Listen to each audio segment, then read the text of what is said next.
নমস্কার বন্ধুরা, প্রত্যাশায় আপনাদের স্বাগত। তো আজকের এই ভিডিওটা সেই সমস্ত নতুন খামারি ভাইদের খুব কাজে আসতে পারে, যারা নতুন করে খামার করতে চাইছেন এবং কিসের খামার করবেন, হাঁস না মুরগি, এই নিয়ে বিভিন্ন দ্বন্দ্বের মধ্যে রয়েছেন। তো তাদের জন্য কিন্তু এই ভিডিওটা খুব আজকে উপকারে আসবে। তাদের জন্য আমরা বলি যে আপনারা কিন্তু অবশ্যই শুরু করতে পারেন, যদি শীতের আগে হয় তাহলে অবশ্যই এই ইন্ডিয়ান রানার হাঁস দিয়ে আপনারা কিন্তু ডাক ফার্মিংটা শুরু করতে পারেন। তো এতে কিন্তু আপনারা খুব সহজে এবং খুব তাড়াতাড়ি একটা লাভ কিন্তু আপনারা দেখতে পাবেন, কারণ এই ইন্ডিয়ান রানার হাঁসটা কিন্তু মাংসের জন্য মূলত বাজারে খুব চলে এবং দেশি প্রজাতির হাঁসের মতনই দেখতে। তো এর গ্রোথ যেহেতু ভালো হয় সেহেতু এটা কিন্তু 2.5 থেকে 3 মাসে বাজারজাত আপনারা করতে পারবেন এবং সেই সময় কিন্তু এদের ওজন 1 কিলো 300 থেকে 1.5 কিলো ওজন বা তারও বেশি হতে পারে। তো আপনারা যদি সঠিক পরিচর্যা করে এবং সঠিক ব্রিডের ব্যবহার করেন তাহলে কিন্তু আপনারা অতি সহজেই কিন্তু এই ডাক ফার্মিংটা করতে পারবেন। তো এটা শীতকালের আগে অর্থাৎ সেপ্টেম্বর মাসেতে যদি আপনারা এটি লালন পালন করা শুরু করেন, সেপ্টেম্বর মাস থেকে চাষ শুরু করলে সেপ্টেম্বর, অক্টোবর এবং নভেম্বরের শেষের দিক থেকে অথবা ডিসেম্বরে কিন্তু আপনারা এই হাঁসটি আপনারা বিক্রি করতে পারবেন। যদি কেউ নভেম্বরে করতে চান তাহলে কিন্তু আরও 2-1 মাস আগে থেকে আপনারা এই হাঁসের চাষটা করতে পারেন। এই সময় হাঁসের প্রচুর পরিমাণে চাহিদা হয়, কারণ হাঁসের মাংস আমরা সকলেই জানি খুব গরম। তো সারা বছর কিন্তু সেইভাবে হাঁসের মাংসর চাহিদা থাকে না, কিন্তু শীতকালে কিন্তু হাঁসের মাংসের প্রচুর চাহিদা থাকে। আর এই যে প্রজাতিটা আপনাদের দেখাচ্ছি এটাকে বলা হয় খাকি ক্যাম্বেল। এই খাকি ক্যাম্বেল হাঁসটি কিন্তু আপনারা চাষ করতে পারেন, যারা ডিমের জন্য চাষ করবেন বলে ভাবছেন তারা কিন্তু এই হাঁসটির চাষ করতে পারেন। তো এই হাঁসটি কিন্তু ডিমের জন্য কিন্তু খুব ভালো। যত প্রজাতির হাঁস রয়েছে তার মধ্যে কিন্তু সবথেকে বেশি ডিম পারে এবং এইটি যে আপনারা যেটা দেখছেন এটি হচ্ছে হোয়াইট বেজিং বা প্যাকিং হাঁস।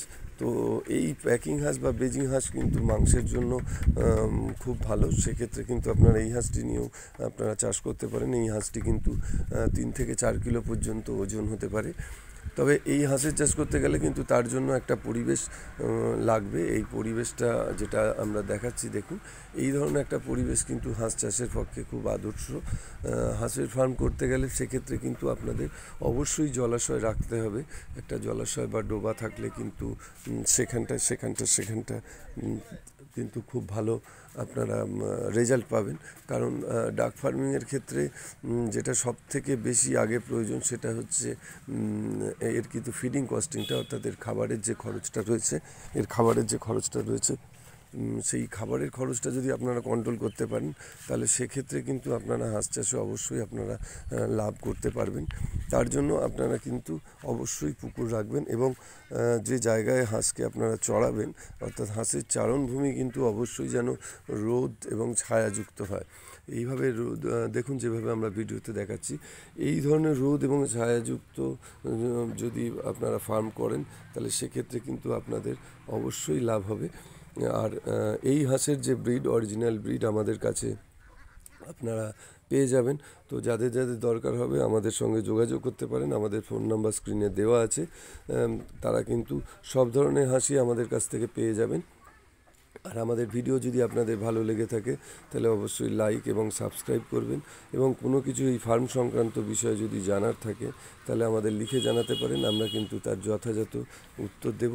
দেখতে থাকুন আমাদের ভিডিও। আমরা কিন্তু প্রতিনিয়তই আপনাদের কাছে বিভিন্ন সময় বিভিন্ন ধরনের ভিডিও নিয়ে আসি, যাতে নতুন খামারি ভাইরা তাদের কাজ করার ক্ষেত্রে সুবিধা হয় এবং তারা যাতে এই কাজটি জেনে শুনে কাজটা করতে পারে। এবং এই সম্বন্ধে কিন্তু আপনাদের বারে আমরা কিন্তু বিভিন্ন বিষয় নিয়ে কিন্তু মতামত আমাদের দিয়ে থাকি এবং কিছু বিষয় আপনাদের সতর্কও করে থাকি।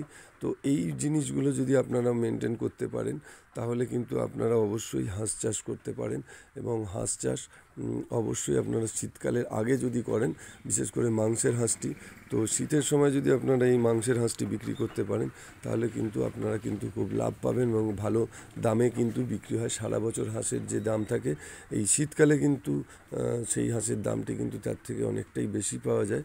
ফলে আপনারা হাঁসের চাষ করলে, বিশেষ করে মাংসের হাঁসের যদি আপনারা চাষ করেন সেক্ষেত্রে আমি বলবো অবশ্যই কিন্তু আপনারা এই শীতের আগেই করবেন।